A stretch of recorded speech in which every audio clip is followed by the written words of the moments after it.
Thank you very much for coming back in.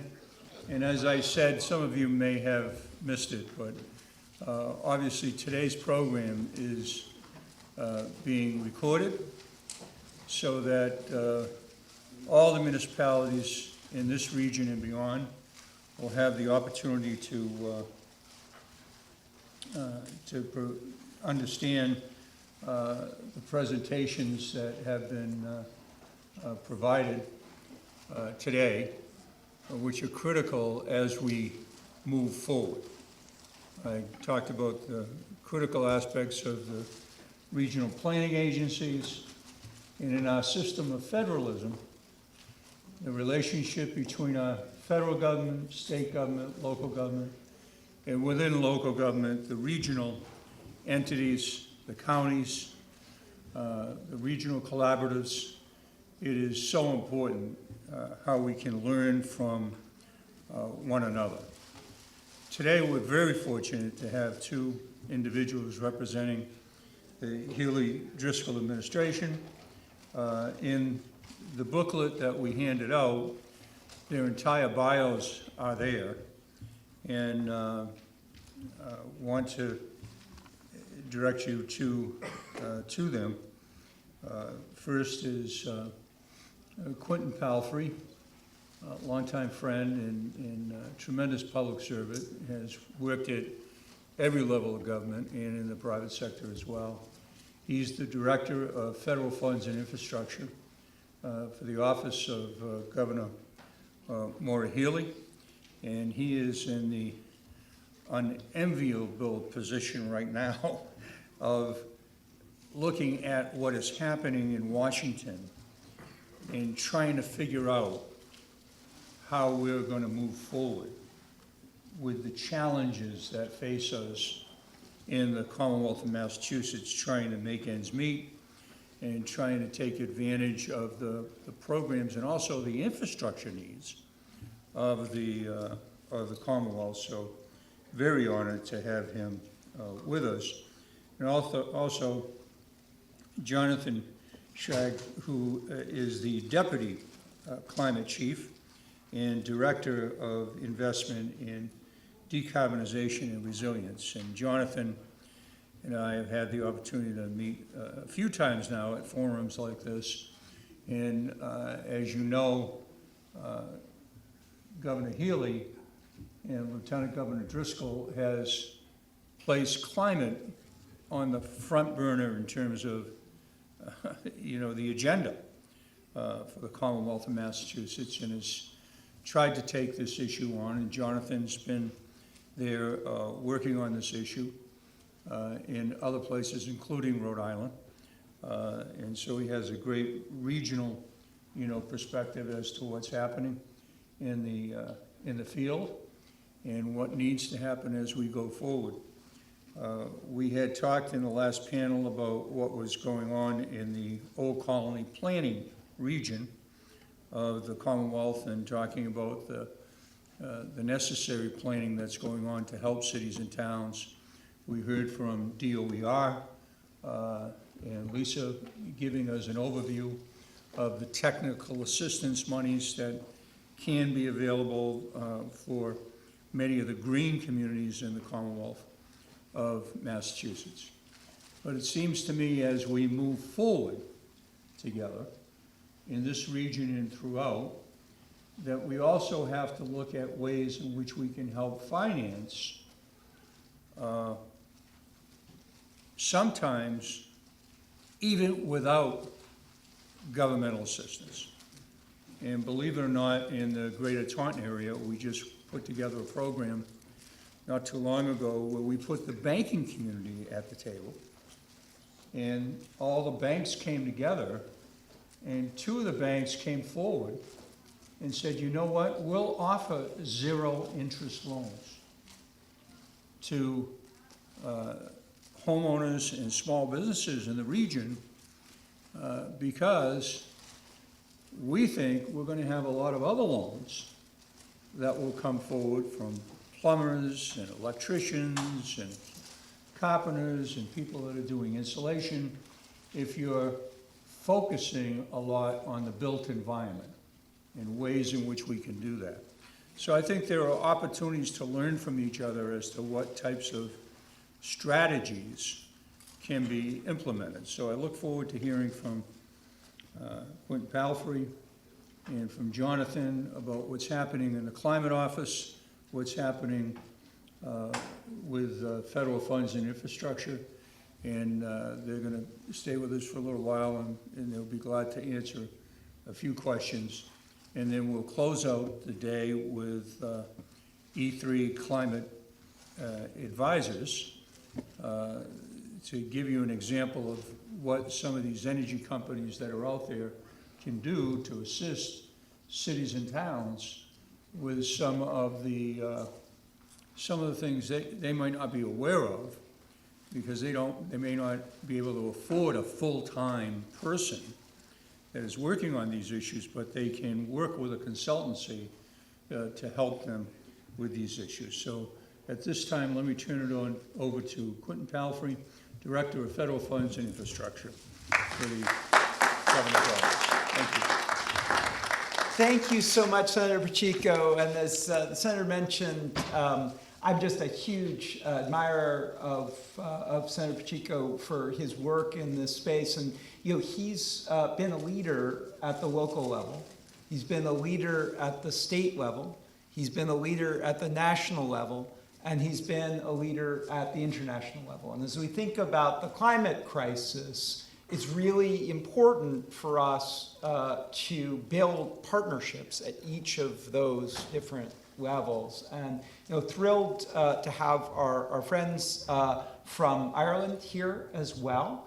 My last name is Palfrey, but my mom's a Sullivan. I once spent a wonderful month in County Leitrim, which was one of my fondest memories. And this kind of international collaboration and cooperation is deeply important as we navigate through one of the greatest challenges that humanity has ever faced.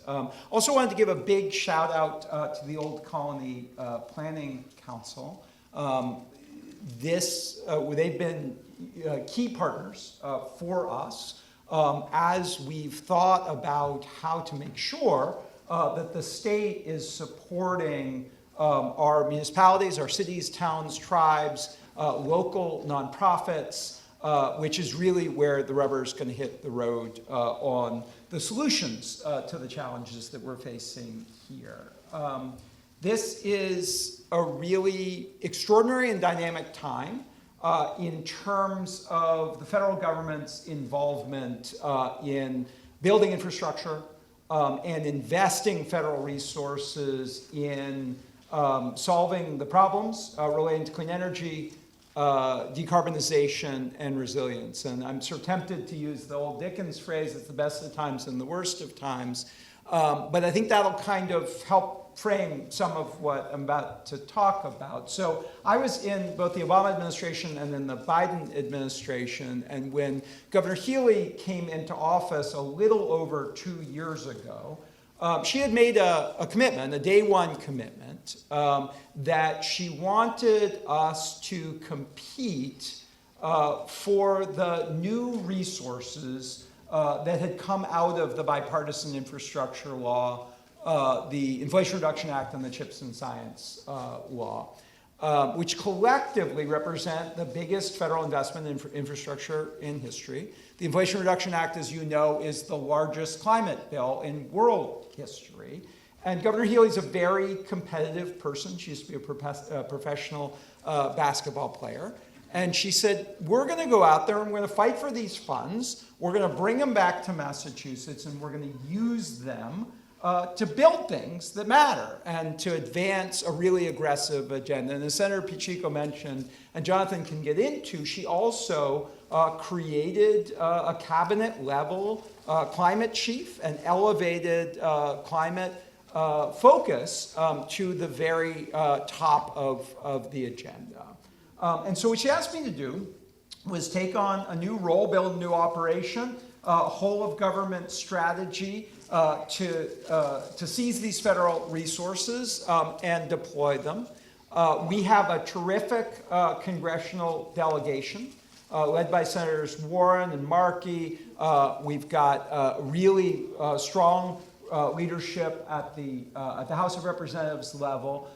And I'd come out of the Biden administration. The Biden administration was very committed to investing in these climate programs. So we spent a lot of time both engaging with the state government and with the federal government to try to bring these resources back. But we very quickly realized how important it was to engage with cities, towns, tribes, local nonprofits, stakeholders, and communities across Massachusetts.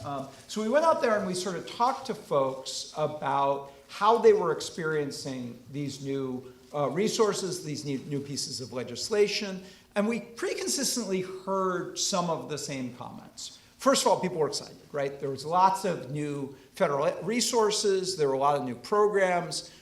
Municipal leaders would often, tell their staffs, look, go get the money, right? But when you actually ask people, okay, but what do you need to do that?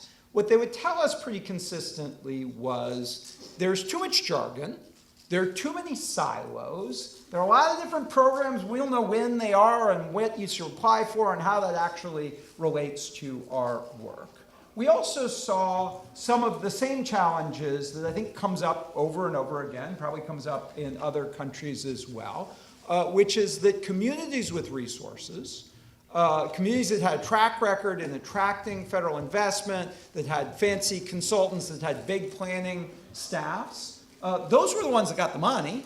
Those were the ones that could build out the programs and actually move things forward. And even if you put some criteria in these grants saying, look, some of this should go to underserved communities, we should think about rural communities, we could think about environmental justice, it was just really hard for folks in smaller communities without a long track record in engaging with these resources to actually operationalize these really important projects.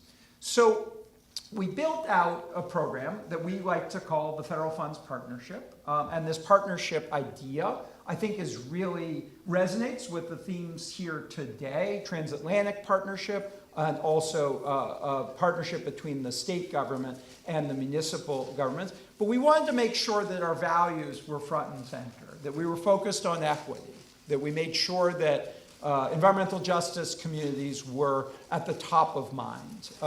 That even when we were building things that had not historically been thought of as climate projects, that we treated them as climate projects, that we made sure that we were thinking about building for the long term and minimizing any negative impacts. And then we really care about treating our workers well, about expanding the prosperity. I know Senator Pacheco's been a real leader in this area, but making sure that we were building a pipeline of workers and that we were also making sure that they got the benefit of these new resources. We launched this program that we like to call the Federal Funds Partnership, and central in it is engaging with cities, towns, and tribes all across Massachusetts. This is a monthly meeting and program. We invite you all to join us. I can get you these slides or the resources on how to join us, but we meet once a month, and we try to present this really complicated material in fairly simple forms. We try to bring forward the subject matter experts who are best equipped to answer your questions or help you navigate this. And we have an email address, which is fedfundsinfra@mass.gov. We respond to every inquiry that comes from our city, town, tribe, and other local leadership partners. We also have had a really terrific partnership with Old Colony Planning Commission and the regional planning agencies who play a really key role in supporting cities, towns, and tribes in moving forward these programs. You can see up here, I don't know if you all have QR codes, but you certainly should. Feel free to engage with our office on this. Our next meeting is, I think, next week on May 27th. But I want to talk about some of the additional resources that the legislature recently gave us to help navigate some of these challenges. So one of the things, as I mentioned, that we heard from communities was that they needed help navigating the federal system, the jargon, the silos. But the other thing we heard very consistently was that we need more money to build out these projects. And we wanted to create a mechanism to be able to offer more support to communities. So what we asked the legislature to be able to do was to take the interest on our state's rainy day fund and put it in a separate pool, which is a matching fund pool of $750 million. Just for context, this is bigger than any other state in the country has to devote to these programs, bigger than California, bigger than New York, not just accounting for size, to be able to invest in the kinds of projects and programs that we care about. And so we've been going around the state and meeting with folks all over Massachusetts, both to sort of hear about concerns, to talk about some of these new resources that I'll get into in a moment, and really to hear about specific projects that we can help you to build. We're also, and this is the best of times, worst of times piece of this, we are obviously navigating through a federal transition in which the new administration has a different view on climate, has a different view on federal investment in some of the areas that we care about. And Governor Healey's been really pretty clear about her view that a lot of these changes are harmful to Massachusetts. And we have also, in many instances, through our Attorney General's office, been involved in litigation to make sure that Massachusetts gets the resources we believe that we are entitled to. And we recently put up a new website that gives a little bit of a picture of the way that federal funding cuts are affecting Massachusetts, both our Treasury and the state government budget, but also trying to get information from folks in the communities about how this is affecting a lot of the most important projects that we're moving forward. Now, I want to be very clear about expectation setting. If you think about the things that the executive branch has done, the Trump administration has done, some of the things that Congress is contemplating doing, both in this space and with respect to other aspects like healthcare costs, it is simply infeasible for the state government to backfill all of those challenges. We cannot just wave a magic wand, or write a very big check, and solve all of the challenges that have come our way. We also, although we are involved in litigation against the Trump administration on a number of these issues, we're not in a position, and we're not allowed by structure to give legal advice or to take on all of the litigation cases that might come out of this. But as I mentioned before, we do view this as a partnership, and we are working really hard to work through some of these challenges together. Now, one of the main ways that we are hoping to do that is by deploying some of the new resources that the legislature gave us to support some of these projects. So let me talk about a few aspects of that. One is our matching fund pool, which allows us, and there's some restrictions in terms of what the lawyers and the legislature allowed us to do, but it allows us to take requests from municipalities, from regional planning agencies, in some cases from other groups, and support some of the projects that are funded by federal funds to make it more attractive to the federal government to invest in them. So there are ways that communities can ask us for resources to support the projects that are federally funded. There's also, we've heard from a number of communities that the real challenges around design and engineering, grant writing, implementation, accounting, taxes, And so some of those resources, of course, we have through Old Colony, through other regional planning agencies. But we also have some new resources to support Bridgewater or other communities around the South Coast or across Massachusetts in designing good infrastructure projects, clean energy, decarbonization, resiliency projects. And then finally, Jonathan's going to get into this a little bit more as well, but we're going to need to be a lot more nimble in the next phase of our work on clean energy and resiliency and decarbonization. We're giving some thought to new financing tools, new ways of lending money, new ways of commingling money with or working in partnership with the private sector. And so we have some new resources in this legislation that we are exploring ways of investing in lending. So just, this is a slide, and I can share these with you as well. If you take nothing else out of it, take a look at this email address. Our team does respond to every inquiry that comes to fedfundsinfra@mass.gov. But these are some of the entities that are eligible to ask for matching funds for projects that have federal funding involved in them. I want to give just sort of a little bit of an overview of what we've accomplished in the 2 years since Governor Healy came into office. So in connection with these three pieces of legislation and this initiative, we brought in about $9 billion from the Bipartisan Infrastructure Law, the Inflation Reduction Act, and the CHIPS and Science Law. We've gone from a state that was behind a number of other states to one of the top states in bringing resources from these bills. And that includes some big multimodal projects that reconnect communities, that allow for greater multimodal transit, which, as you know, is really important for fighting climate change. We brought in new resources for solar, for upgrading our grid, for heat pump adoption, for regional conservation work, for EVs, and in particular for public buses.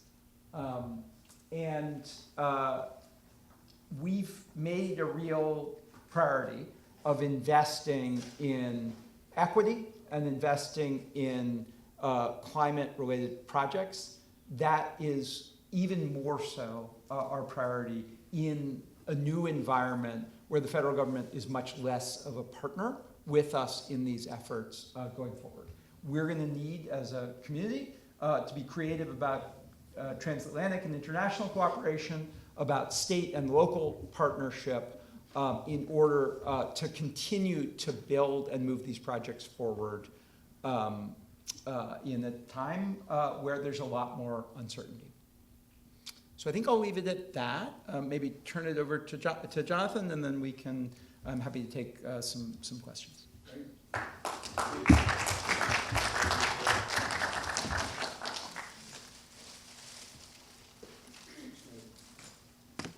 Thank you, Quentin.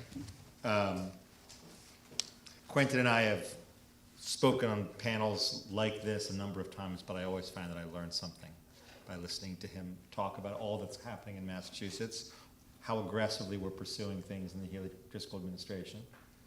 So before I speak, I just want to give a thanks again to Senator Pacheco. Your leadership on climate has been tremendous. You, from my perspective, there's both the topical issue of climate, but also there's the skill of listening to people and caring about listening to people. And that legacy that's been throughout your work has been really important to me and to the climate chief. So I want to thank you for that and for bringing us all here together. Today I just want to speak a little bit about some themes that are crucial to the Healy Driscoll administration's work on climate: affordability, resilience, and protecting our communities from the impacts of climate change. We're living in the midst of a massive shift in human civilization. As we move from a society that's based on the combustion of polluting fossil fuels to one that is based on renewable energy. That is an enormous shift. It is happening at the same time that we're already experiencing large-scale disruptions caused by the lack of a stable climate. The disruptions we experience, and we look outside today, are going to increase in frequency and become even more severe over the coming decades. It will have impacts on our food, on our water, on our national security, on our migration, and our political stability. And I just want to speak for a moment in somewhat serious and existential terms about the future of our civilization and climate. When we think about civilization, human civilization, we have to think on the scale of 10,000 years. And fundamental to human civilization is the idea that we live in one place, that we are sedentary human beings, that we have a city or a town or a village, a home that stays in one place, as opposed to the way that Homo sapiens and pre-Homo sapiens lived for millennia as nomads. And so what goes into being sedentary? The idea that you can expect the place where you live to stay reasonably the same. So let's just think about that in really concrete terms. Planting a tree, planting an orchard. Let's think about Massachusetts. Think about the cradle of civilization, Greece and Turkey, where you have olive trees, or you can think about Massachusetts, where you have apple trees and peach trees. And what do you need? You need to know that it's not going to snow in the month of May. You need to know that there will roughly be about 43 inches a year of precipitation. If you have years where there are 50 inches of rain and you have 10 inches a day of rain coming in the month of May, then your orchard is in trouble. If you have years where there's snow in May and June, even if the average is the same, that volatility, then your orchard is in trouble. And that's what happened in 2023 when Western Massachusetts, the entire stone fruit crop was wiped out in Massachusetts because of a cold frost in the middle of May. And so when we think about the expectations we have for our civilization and community, it is based on projecting forward. I am willing to make the investment to plant this tree that will take 5 years to grow before it bears fruit, that this investment is worthwhile making because the future is predictable.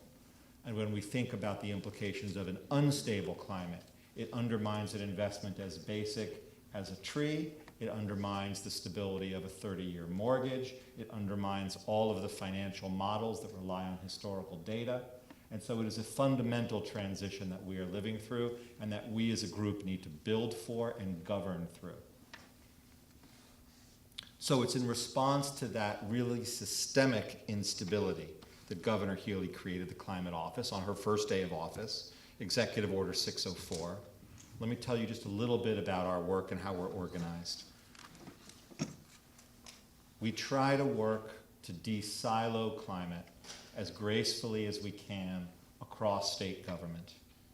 That means aligning agency action with the climate mandates outlined in the Clean Energy Climate Plan and the climate policies of the Healy-Driscoll administration.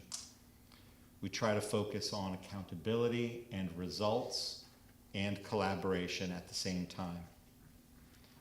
There are opportunities for cross-pollination that we seek out, working at the intersection of agencies, and we really try to find ways to integrate climate into the DNA of everything that state government does, so that climate is no longer simply the preserve of energy and environmental agencies, but also in transportation and in health and in labor and in public safety, because it affects all of those.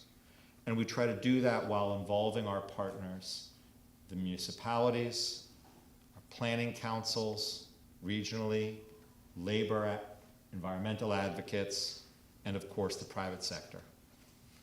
So we need to lift up innovation. We have to ensure that there are new ways to solve the problem. Fundamentally, we have a new landscape in front of us from the change in the federal government. And I think there are four big things that are driving the Healy-Driscoll new approach to climate. First is the retreat of federal funding, which Quentin has talked about. Second is a sense of the scale of investment that is required to decarbonize, the enormous scale that we will all need to undertake, and how we can best make those investments in electric vehicles and heat pumps on an ongoing basis so that we do not have to spend twice for the same piece of machinery. Third, the need to spend on resilience at the same time as we decarbonize, seeing the impacts of climate happen more quickly. And fourth, the disruptions in supply chain, the continued high inflation in the macro environment that is new post-2020 that we all need to manage through to build an offshore wind farm with supply chain threats and high inflation is a different enterprise than it was before 2020. So there is a new landscape out there. We issued a report in our first year of office that talked about some principles for how we want to work, incorporating climate science into decision making, focusing on systems thinking, centering equity and environmental justice. We want to integrate resilience into every ongoing investment decision so that we build not just for now, but for the future, and we understand the value of resilience. We want to align discretionary spending by the state and municipalities with climate mandates, and we want to use every new funding and financing strategy we can. So what happened? Over 2 years in office, what have we accomplished? Well, Mass Housing, Mass Development, and Mass CEC collaborated to establish the nation's first green bank focused on decarbonizing affordable housing through public housing agencies across the Commonwealth. We passed the Mass Leads Act, which includes a historic $1 billion investment in climate tech, strengthening the Commonwealth's position as a leader in climate tech, just as we won in life sciences. The Executive Office of Education created a new Climate Energy Innovation Center, a pathway program for high school students to get trained in renewable energy and invest in that workforce that's going to be needed for those industries. Energy and Environmental Agency, EEA, deployed a historic level of funding to the Municipal Vulnerability Program that enhances municipalities' ability to fund projects they need, basic projects to withstand the impacts of climate change. And we created an interagency working group to take advantage of the new tax credits that were available under the Inflation Reduction Act. And this last point brings me to an important topic of affordability, because these tax credits are a key driver of investment, both for municipalities themselves and for the private sector. So let me just say a word about these tax credits, which are currently under debate. I think people now are reading about them in the reconciliation bill. Their long-term status remains uncertain. The current proposal would scale them back. They would phase out a few years earlier than they were scheduled to, the end of 2028 rather than the end of 2032. There are a couple of other important technical changes that may make them more difficult to use. But the IRA is fundamentally a tax-driven bill. It provides its largest value not through the grants, as large as those are, but through the tax credits that are available through largely the investment tax credit. That's a tax credit for clean energy that a number of identified technologies, ground source heat pumps, combined heat and power, solar panels, storage, and there are a lot of complications to it, a lot of fine print, but fundamentally it's 30% of the investment you get back as a tax refund. It's been available to commercial properties, people that have a tax appetite, for decades. What's new in the Inflation Reduction Act is it's available to municipalities through something called direct pay. I just want to see a show of hands. When I use the word direct pay, how many people have heard of that before? Okay, great, we're getting there. That's pretty good. Really excited to see that. Direct pay, essentially, if you are a non-taxable entity, the state, a municipality, a church, a school, any 501c3 non-taxable entity, You complete a new tax return. You run through a process of registering each electric vehicle you purchased, each solar panel project you completed. You have to have some accountants, you have to have some tax experts review your work. You submit the new tax return, the IRS approves it, and you get a cash refund of 30% of what that value is, of what your investment was. That is a largest federal component of clean energy funding moving forward and vital for us to try to defend. The current proposal in the reconciliation bill would phase it out more quickly, and that's one thing that we all need to be watching really, really closely. One of the big opportunities that we have, that I've had the pleasure of working closely with Quentin and his team on, is how we can help municipalities take advantage of this, both through some technical assistance, but also through a bridge loan product. Because you get the money back from the IRS after the project is put into service, and that can sometimes be 2 or 3 years. And so there are ways that we can loan money out, and it's that kind of creative thinking that it's so pleasurable to be able to de-silo the work and work with Quentin's team and the Healy Driscoll administration's view of let's work across all of government. So in addition to these tax credits, which make energy measures more affordable, the administration filed last week the Energy Affordability Bill. That bill will remove some outdated charges. It will reform some elements of commercial net metering and make the electric bill that we all pay more manageable moving forward. It will also increase accountability for electric utilities. And it will also enable the Department of Public Utilities to use innovative financing to pay and help fund the Mass Save program, which is a driver of long-term savings in energy efficiency. We all know that the most brilliant plan won't happen without a budget. We have a clean energy climate plan, but we know that we need to fund it. That's why we are so focused on how we can fund and finance these measures. We know that climate change is going to keep showing up in a variety of ways in the budgets of states, the federal government, business, households. It'll show up in the cost of a business of the inventory they lost due to a flood. It'll show up in the cost of uninterrupted business during a day like today, when kids should be out buying ice cream. It'll also show up in the higher property insurance costs that we're all paying. So, one step in planning for climate is to understand the total investment necessary for resilience and decarbonization. The investment is just that, an investment. It's going to make the cost of living more affordable for Massachusetts. We know from the U.S. Chamber of Commerce that every dollar invested in resilience brings $13 of benefits. 6 of those $13 come from avoided damages, and the other 7 is from enhanced economic activity. We also know that the cost of inaction will be greater than that of action.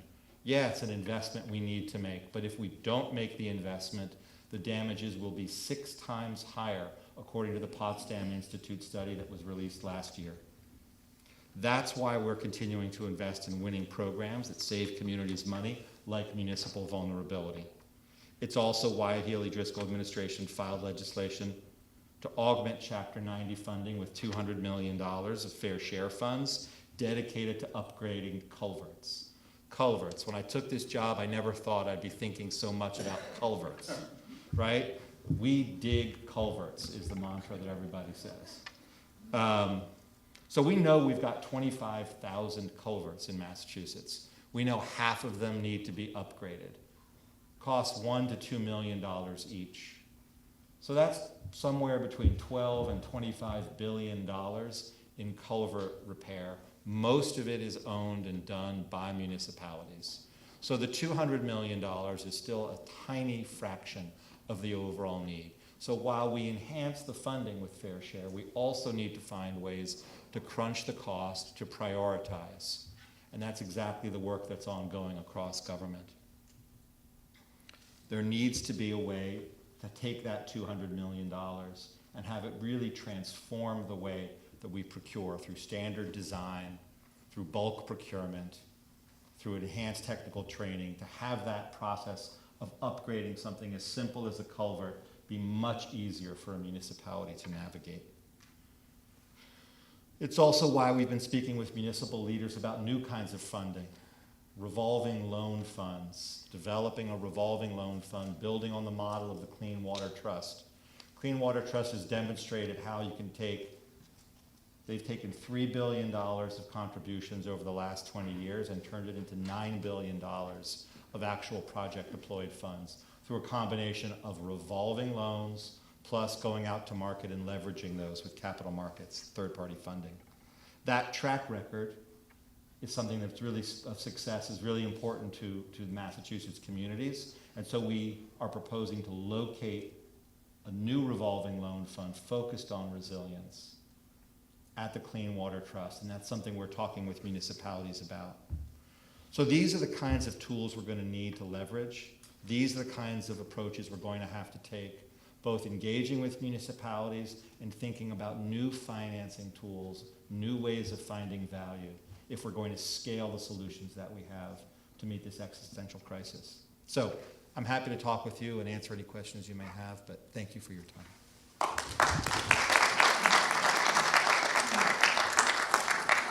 Thank you very much, Jonathan. To you and Quentin, thank you very much for taking the most important, valuable thing we all have, and that's our time, to be with us today. There's probably hundreds of other places today that both of you have been requested to be at. And I really appreciate you being here. The region appreciates you being here, in all the cities and towns that will have the opportunity to see this conference, to view it, to be able to look at the slides, to begin to expedite the actions that need to be taken as we're moving forward. It's so, so critical. So I just wanted to say thank you.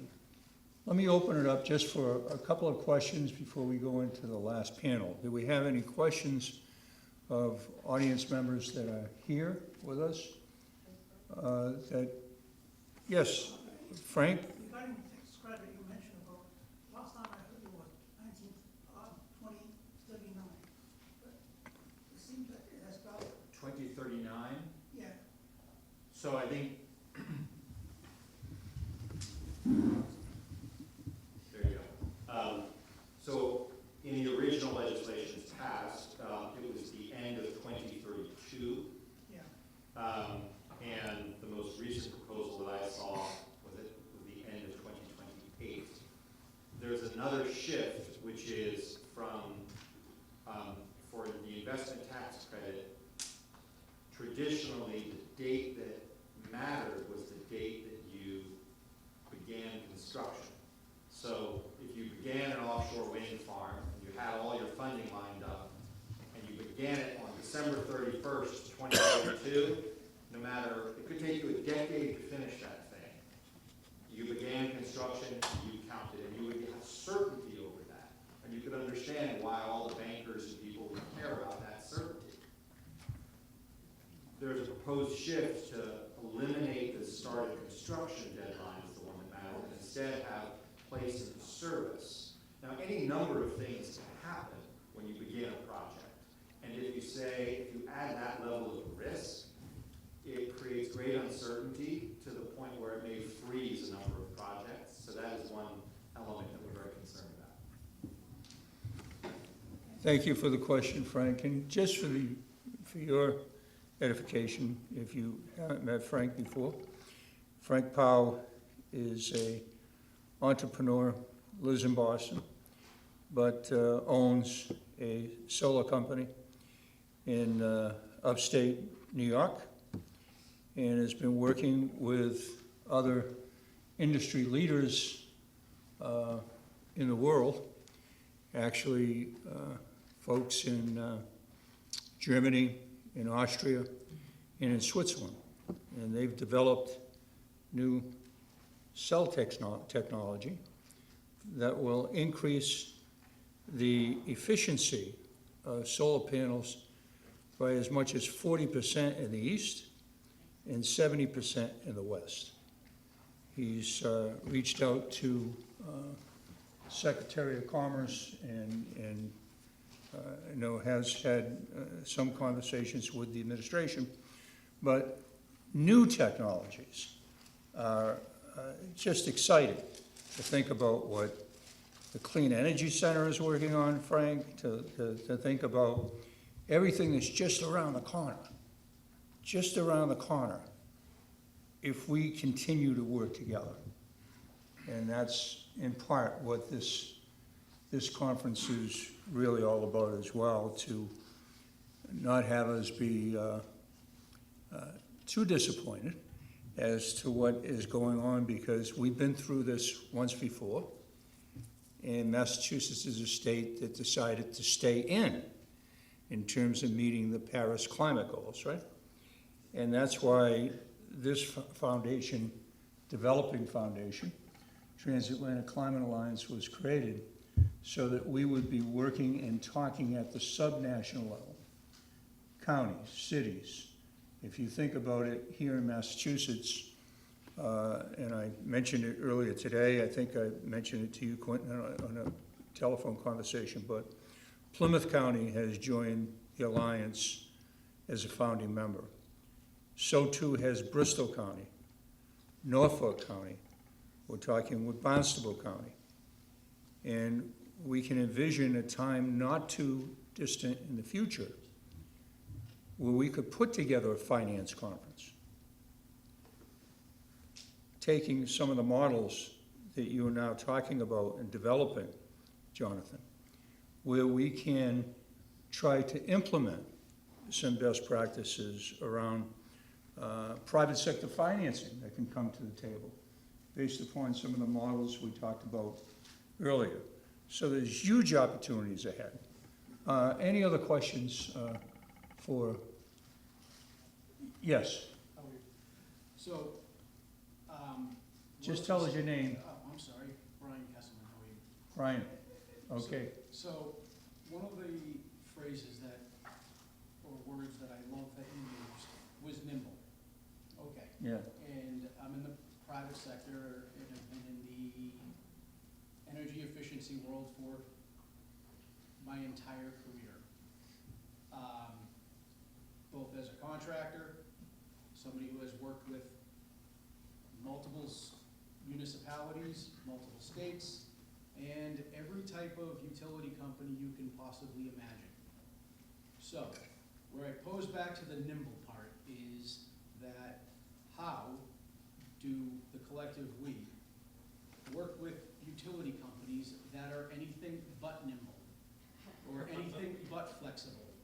And in part of my conversations when I'm having with private, in the private sector, if I usually ask people who would they rather deal with, the utility company or the IRS, I have always gotten either a pause or an IRS comment.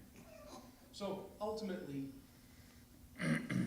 beyond the financing, which is a huge important part of this, implementation is now becoming even more important because of how it doesn't go from start till permission to operate. So I guess the question is, I'm willing to be flexible and nimble and have adjusted, my offerings and service offerings too, but how do I do that with utility companies that are anything but flexible? You're a little closer to the utility. Yeah, before, as the Senator alluded to, before I took this job, I worked for a few years for the Rhode Island Division of Public Utilities and Carriers, regulated National Grid. So I feel you. And it's a difficult question. There are some people who feel that they prefer the IRS or the dentist to their utility. There are others who feel the utility is sort of the trusted, impartial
Thank you very much, and thank you for the question.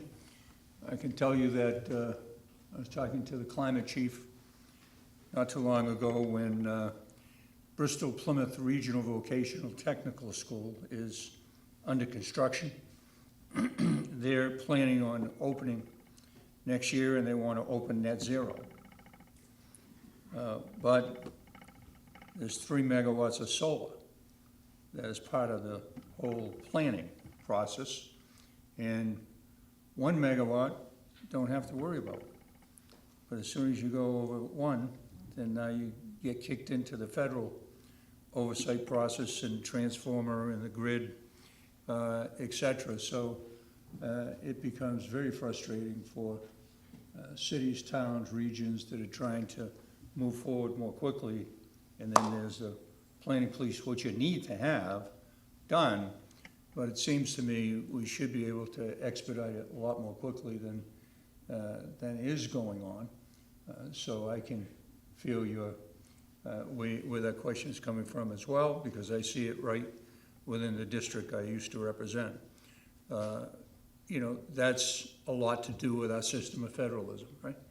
Because we have some of the appointments on the federal boards that we don't think we're going to see the same type of flexibility coming from it, but we'll see what happens as we go forward. Any other, one final question, we got to get the next panel up so we can get some more information. Seeing none, I want to thank these two outstanding public servants for being with us today. Thank you. Thank you. Thank you for being here. And I'll follow with you. Plymouth and other cities and towns throughout Massachusetts, and not just limited to Massachusetts, but they're out there, you know, throughout the whole, you know, country, a veterans-owned business. And so let me turn it over to the president and CEO, Peter. The floor is yours. Thank you, Senator. Appreciate it. Thank you, everybody. Appreciate the time. Thank you again, Senator Pacheco, for having us here. My name is Peter Schmidt, President and CEO of E3 Energy Advisors. My partner, Rob Murphy, is here. Got a few slides here. The first 10 or so, pretty straightforward, pretty quick. A lot of, I think, what we can talk to are the actual case studies, some of the stuff we've actually been doing over the last 3 years here in Massachusetts. So we're going to go through these first couple pretty quickly. I only put 4 case studies on here, but we have a handful more if we need to get into them. So with that being said, since its establishment in 2018, E3 has been providing vital energy advising services to clients, assisting them with procurement, efficiency, and long-term management strategies. Our proactive approach ensures that our clients can effectively bolster their energy and sustainability goals while maximizing the financial benefits available to them. The ownership team has over 2 decades of experience successfully administrating strategic energy management plans, and has partnered with industry-leading companies in energy supply, LED lighting and controls, solar generation and battery energy storage systems, as well as electric vehicle charging stations. These strategic alliances position us at the forefront of cutting-edge solutions within the energy advising landscape. We developed a reputation for being hands-on, very proactive partners for public and private energy users, with clients spanning from municipalities and school districts to ice rinks, grocery stores, gas stations, and manufacturers. We are a service-disabled veteran-owned small business certified in New York State and with the Supplier Diversity Office here in Massachusetts. That's a little background on E3, who we are. Rob is going to come up and talk about some of the incentives and a couple of the other things before we get into the case studies. Thanks, Peter. Thank you for everyone's time here today. So just on the high level, many of the things we've heard of today, right? What are the different grant opportunities out there, funding resources, all the different initiatives. Straightforward, why do incentives matter? That they reduce capital costs, they reduce operating costs, so many of the things that are out there as the technology is improving. I would focus more on the transition to electrification in the transportation sector. These technologies are not cheap by any stretch right now. They're also constantly evolving and evolving quickly. So the incentives in the state of Massachusetts tend to be, as we just heard, some of the best in the country. And so the need to secure those funds on the municipal level especially, but we're also seeing into the private sector, it's critically important to make those projects happen. Because right now, one of the things, again, focusing on the transportation side of things, it's cost parity between, hey, what's a gas or diesel vehicle? What's the cost parity there, the total cost of ownership for it to do what it needs to do? Without these incentive dollars and the different programs that are out there, grants, utility funding, simply the cost parity isn't there. So that's a big part of it. Some of those incentives are, and grants are constantly changing. So we are, as part of the common challenges for it, one of the things that we're constantly keeping up with on the supply chain side of things too, what are tariff impacts? I think everyone collectively in this room and the large majority of the population, we all want to get to a place where our climate goals are met. In the short term, there's the big bottlenecks of, obviously funding for it. On the utility level, the gentleman that just asked the question, how do we help the utilities be a little bit more nimble? That is one of, I think, the biggest challenges that we are facing right now. You have the electrical grid in the United States is the largest machine in the world. So how do you integrate different technologies that are constantly evolving and plug them into this big giant machine? That's where there's a lot of the things that we look at from working within existing grid capacities, which basically just means like, hey, locations, how much power is available here today and in the next, we'll say, 2 years. We do a good job of working with our municipal and private sector customers as far as identifying technologies that can be implemented today to meet your future, your future needs and your future planning. So, maximizing incentives. This kind of tying everything together as far as just focusing on the different funding structures that are out there, which is a bit of a moving target. Some of these, collaborations with public-private sector, a number of banks or third-party financing companies that are becoming more interested in the space. It's how to basically bring all that together with the existing utility and government programs that are available today. Some of them have deadlines tomorrow, so we're big advocates for saying if it's out there and available today, secure it today.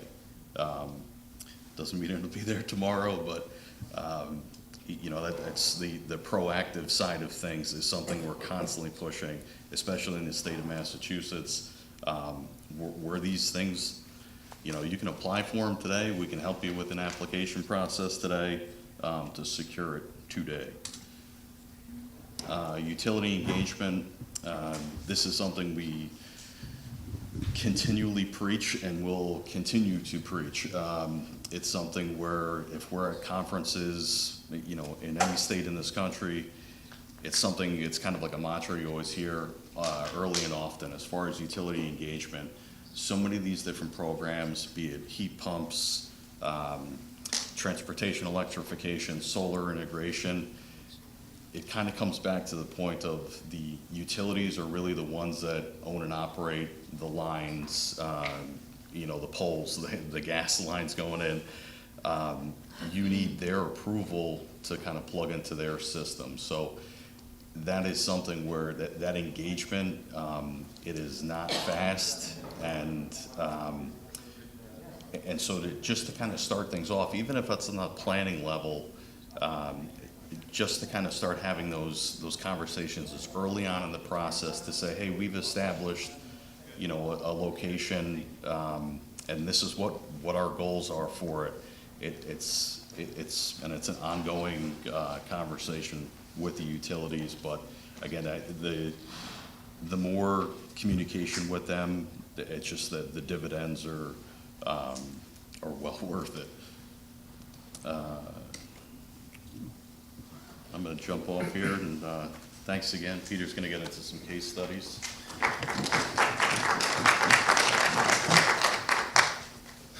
So this is the fun stuff. This is where we can start learning from all the stuff that's out there. In the interest of protecting people, I realize that some of these things we're talking about, it may look like some people were maybe being negligent or not doing their job. That's not the case. We wouldn't be here today if this wasn't some of the most common stuff that we see from towns, municipalities here in Massachusetts. We do a lot of work in New York State. We do work in Connecticut. We do work in New Jersey. We're all over the place. So these are very common things. But to start with, last year, we were approached by one of the municipalities down here on the South Shore, and they had been gotten an award grant for the Energy Efficiency Community Block Grant. That's the EECBG. They had already been looking at a retrofit for their school administration building and had received a quote from an installer for $118,000 for it. That sounds great. The grant covers that project, right? Yes, it does. However, the way that we look at it, the first question that we had to bring up to them, we asked is, did you engage with the local utility and did you go after any of their incentives? And the answer was no, we haven't. So we said we got to start there and we got to see what else we can do. So I think for that building alone, it was between $40,000 and $50,000 additional dollars we got from the utility. So that means they didn't have $3,000 or $4,000 left over. They had at least $43,000+ left over, which means that we can start looking at stretching those dollars out. And ultimately, we included 2 other facilities that for a total cost of $212,000, $0 customer contribution. So, it's great because from the federal level, the state level, there are all these programs, but for most people working in these municipalities, and in this particular case, there are 2 people that work for this community, but 20% of their job is energy and efficiency and sustainability. So 80% of the time, they're dealing with other stuff. So, I'm sitting here in the audience myself, spinning in circles. We do this on a daily basis. It's very difficult to expect people in those types of situations to be able to manage all of this. So, just one of the things, we found to help really, really stretch those dollars, spending the money a little bit more wisely. Same municipality. This is more of a lesson learned, and the highlight here is the process they've put in place now to prevent this stuff from happening. The DPU went out, did an energy efficiency project, did not engage the utility, completed the project. They left at least $30,000 or $40,000 in funding that we know of that they could have gone after that utility would have paid for. That's done and over with. We're not crying over spilt milk on this one. The idea was it was identified and they put a process in place. They brought it to the town board. It was approved. Anytime any department heads want to pursue a project, they now have to go through the Climate and Sustainability Department to inquire whether or not the project they're looking to do would receive any incentives or rebates. We just got an email last night from said community, and DPW is reaching out now because they want to engage in another project. So the great news is we put a system in place and we know that it's working. Hopefully we can prevent that stuff from happening in the future. This is number 3. This is actually the city of Gardner up in Western Mass. About a year and a half ago, we started working with them through the National Grid Make Ready program. We were able to get them and secured them. It was over $700,000 towards putting 5 DC fast chargers at City Hall up there. At the same time, we were engaged with their Department of Public Works as well, and had been talking to them about a number of the other things that they were engaged with and projects that we were doing. So coincidentally, as we were talking about bringing a large transformer, putting it in their parking lot, they had mentioned to us that not just like a month or so prior, they had been working with National Grid's the utility there to install a new overhead transformer across the street on a pole so that they could upgrade their building service. They're looking towards electrifying that building. Thursday night, money was there. They came into work Friday morning. The money was unavailable. It wasn't stolen that we know of, but we know that these things can happen, right, in government. The funds became unavailable. So the way that we're looking at that is we're going to move forward with this project on the EV side. That's something that's still going to happen. I mean, at the end of the day, Massachusetts still has its goal to decarbonize, right? So we thought that it was in the best interest, not only of the city of Gardner, but also with the utility, to re-engage them and say, hey, this is what's going on. We're already doing this. Doesn't it make more sense for you, National Grid, to include this as part of this so you don't have to come back here and spend more money down the road? Yeah, that actually does make sense. We're getting a 1,500 kVA transformer instead of a 1,000 kVA transformer. It's not costing the city any additional money. So again, sometimes it's just as easy as, you know, making those phone calls and engaging with the utility, and some of them will work with you. Some of them will. So that's good to know, and hopefully the other ones that are a little bit more resistant will, you know, over the next 20 or so years become a little bit more flexible. This one, the GATRA, it's a regional transportation authority here, based out of Taunton, and they've actually, before we engaged with them about a year and a half ago or so, they'd already started their conversion with their fleet transportation. So at the time they had 6 battery electric buses. They're up to 10 now. They've already built out a fantastic infrastructure at their headquarters with the 3,000 amp service for a number of chargers to essentially to convert their entire fleet. They did most of that with very, very little funding, third-party funding. They're a transit authority, it's a mandate, they're gonna have to do it. But there's money, there's some funding there that they got. In some situations though, where you don't have an investor-owned utility, where the incentives aren't gonna be as great, you do have to start thinking out of the box. This is where the federal grants come into play. This is where the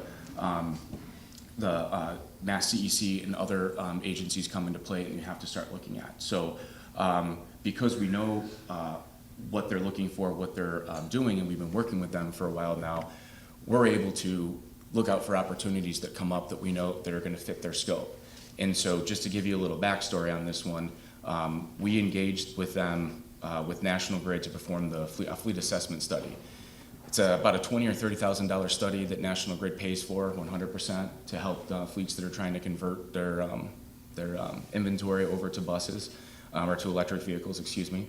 And on the initial intake call that we were on, there's probably about 8 or 10 people on the call, including ICF, which administers the program. They do the intake call, and the director of operations is on the line with us.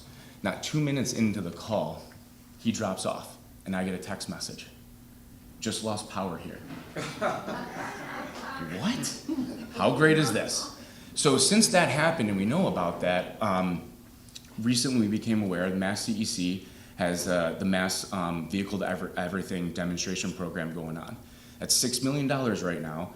That it's a grant award to deploy vehicle to grid or vehicle to X, vehicle to everything charging. So what we're talking about here is, had John Higgins, the director of operations, had vehicle to grid charging set up, he essentially could be using those 10 battery electric buses in there as a form of redundancy and resiliency to back up the building. So great, there wasn't money for it then, there is now. Katie Peterson's here from the Mobility House. If anybody has any questions for that, please feel free to reach out to ask her any questions. As far as I know, there's still a good amount of funding available. A lot of funding available. There's a deadline of July 31st. So feel free to reach out to Katie. It's a great opportunity. It's going to pay for potentially, you know, all the hardware. It's GATRA's pretty much already set up because they have the service available. So that's something that hopefully should move pretty quickly. But again, it'll give them something, and it's a pilot program. A lot of the stuff is new, but the idea is in other areas, as those buses are also driving around, they just started breaking ground on a new facility in Wareham. So that's Eversource territory. They drive everywhere in Plymouth, all over the place. I live in Plymouth, so I know. So, we envision the future where there are gonna be vehicle-to-grid chargers that in cases of emergency, high peak demand days, that these vehicles, which are coming back after a full day with 50 to 60% of their battery still left. So you think about that, that's a lot of energy that could be sent back potentially into the grid in those times of, high demand or in cases of emergency. So, that being said, comes down to the power of partnerships. We've learned the impactful projects are built on strong partnerships. We collaborate closely with the utilities for our customers because aligning stakeholders early creates a smoother execution. As Rob said, engage the utilities. The worst thing they can say is no. But what truly sets us apart is our proactive approach. We don't just show up when the funding is approved. Our goal is to be there from the beginning by offering ongoing bill monitoring and benchmarking to identify projects and new opportunities as they arise. The fifth one that I'll throw in here is a case study. There was another community that received an EECBG grant. 2 weeks of the deadline, they wanted to install 20 charging stations. So that's not gonna happen. If they would have been proactive about it, we could have been in alignment to say, hey, now that you guys have been given this award, we already have projects identified down the road. So that's what we're really talking about, being proactive. I think that one of the things now there's more state mandates coming down for, data reporting, commercial buildings, 20,000 square feet or higher. So these are all things that we're, engaged with and we're looking at to help our customers better prepare. That being said, kind of leave it open up to questions and answers. Great. Yes. Thank you very, very much. Thank you. And again, why don't we, Greg, I know that you've worked on these issues from a municipality perspective, and I think it's important to maybe just pose a couple of questions from that perspective. So I've had various experiences with the help of consultants, and procurement, you're exempt from 30B, correct? Yes. Right, so for those in the audience, 30B is a procurement tool that municipalities use to qualify people.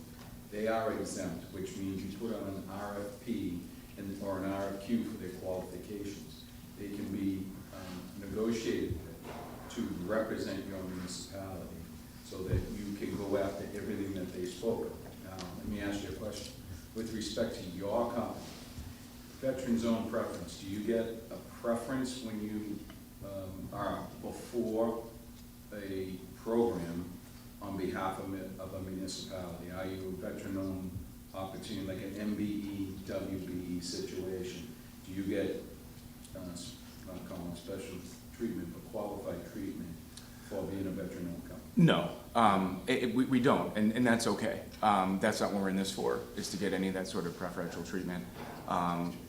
This is just more important to me. I was exposed to burn pits on my first deployment, so I have asthma as a result of it. That's why this climate change is super important to me. So I just put it out there more as a talking point for that, to let people know that, this is real. I feel the effects when I'm sitting behind a transit bus that's pouring diesel out. And for the people that sit with me in the cars, that, as we're driving around, I know that they can't feel it, but it's going, it's going in our lungs too. So right now, Massachusetts, there's no requirement. In New York State, it's a little bit different depending on, what the contract is, if it's state money.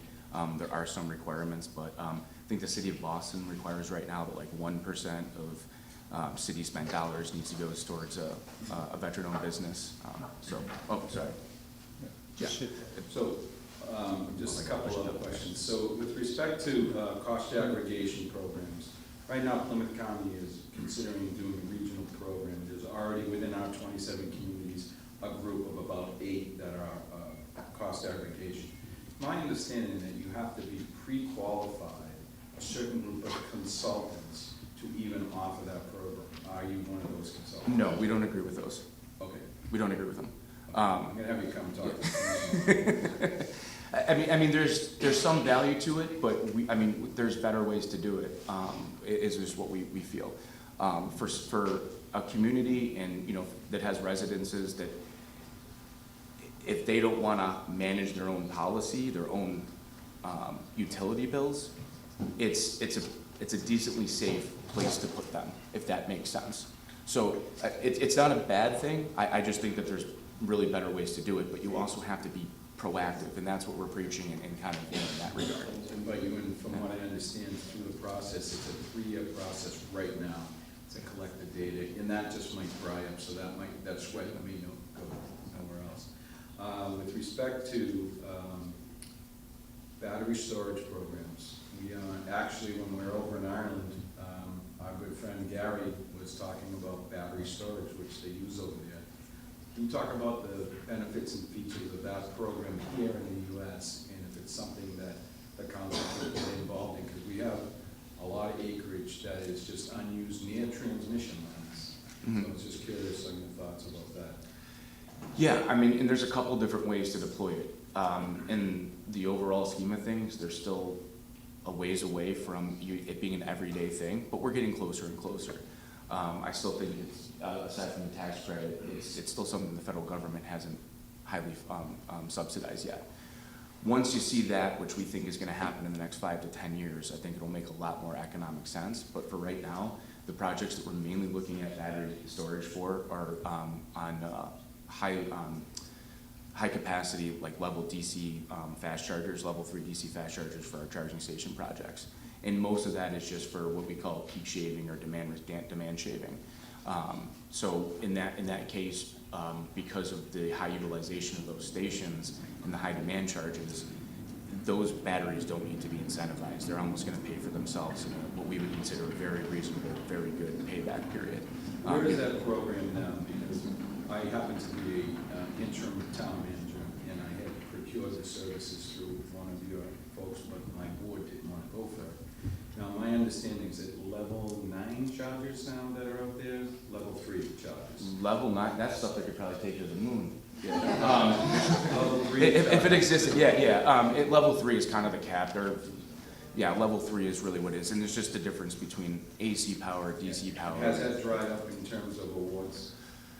The utility, the make-ready program incentives that Unitil, Eversource, and National Grid, yes. We are currently in about the halfway period of the phase 2/phase 3.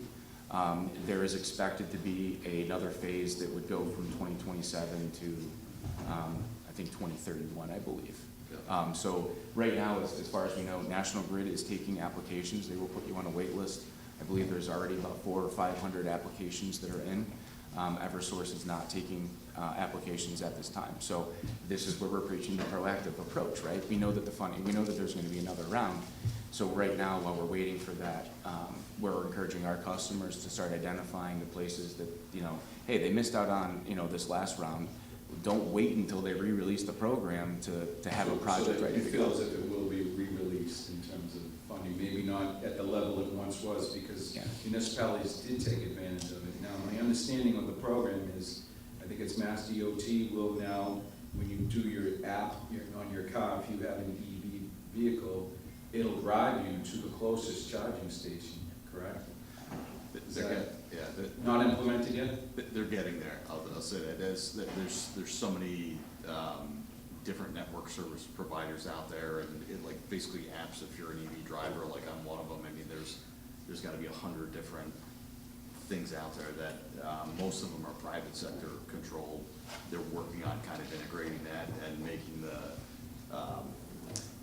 really kind of the SOPs and different policies that are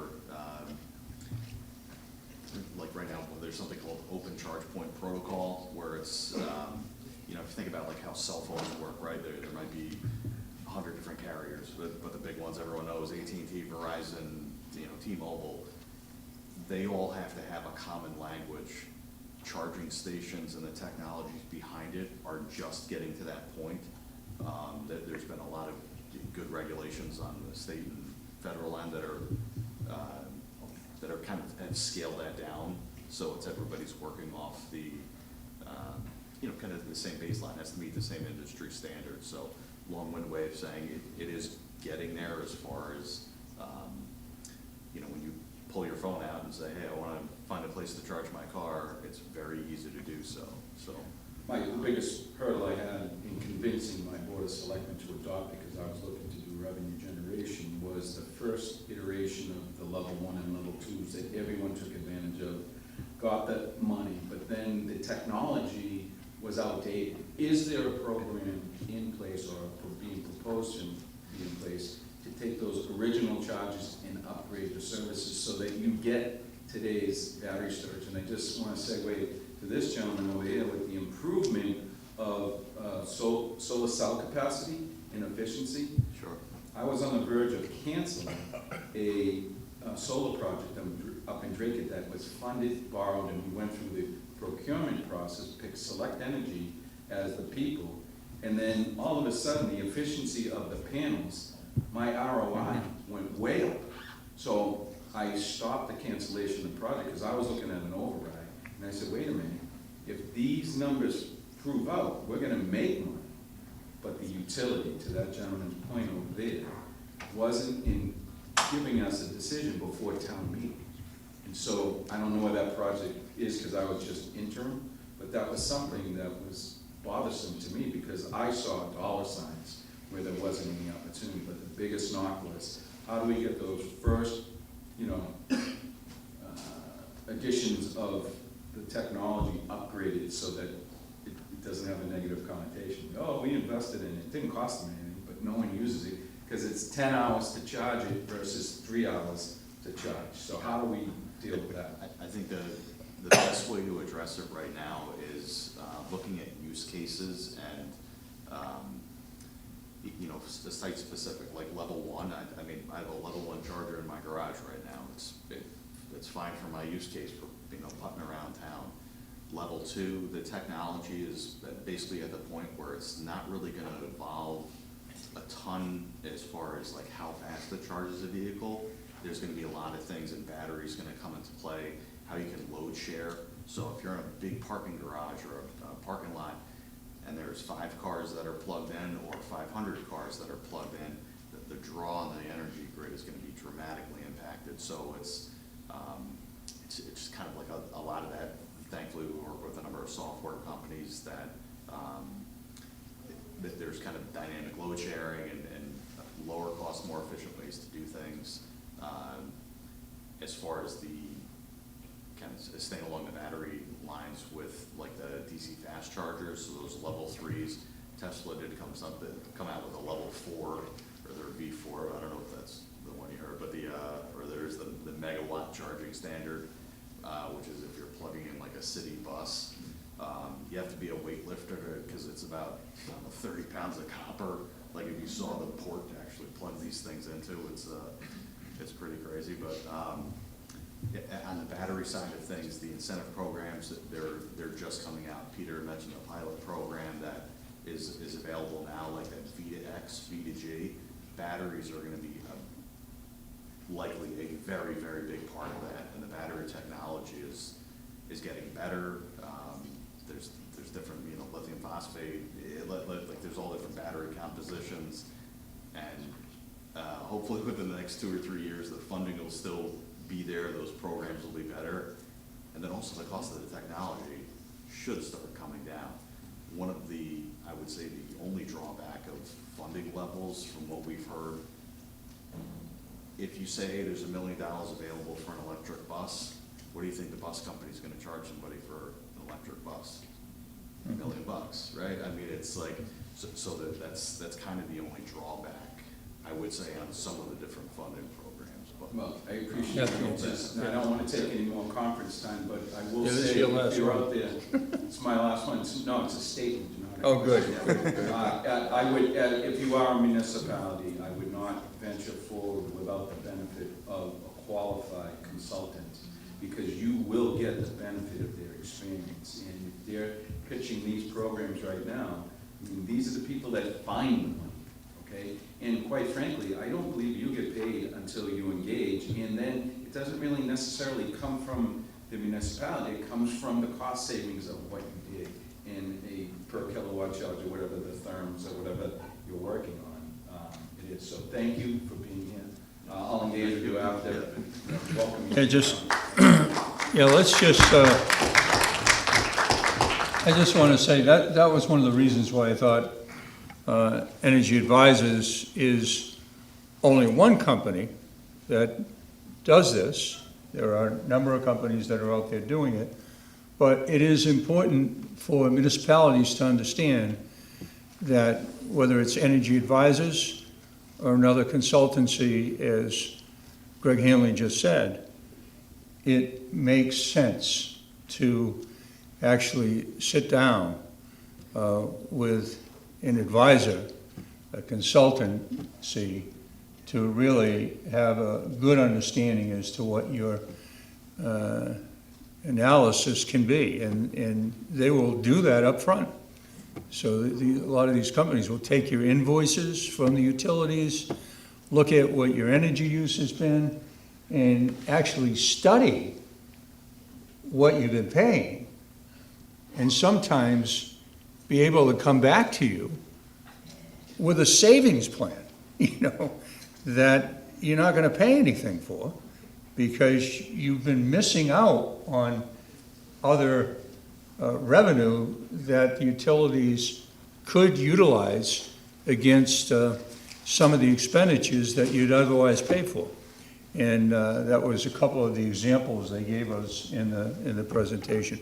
So let's thank our experts from E3 Energy Advisors for being with us today. Thank you. Now, if I can, at the conclusion here of today's program, I just want to state again that the entire program will be edited through the great help of Old Colony Planning and their fantastic staff. All of that will be edited, and we're going to be able to take this presentation and get it out to all the counties that have been involved with collaborating with the Transatlantic Climate Alliance. As I conclude today, let me just thank Greg Hanley for his leadership in helping to put all this together. I want to thank Mary Waldron again.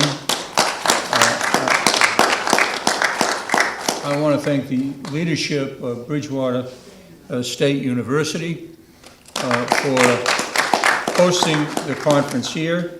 I want to let you know that we're looking at least 2 more conferences in the region, one being on finance and one being on workforce development, because workforce development is going to be crucial going forward. I also want to thank Her Honor the Mayor for being with us, Mayor Kennedy, and I want to thank Anne Marie and Gary and the entire Irish delegation from Donegal for being with us to truly make this an international event. Hopefully, I know I've learned something from the Donegal presentation and what you're working on there, and hopefully you've had an opportunity to learn a little bit about what's taking place here in Massachusetts, and we can work together. Thank you all for coming.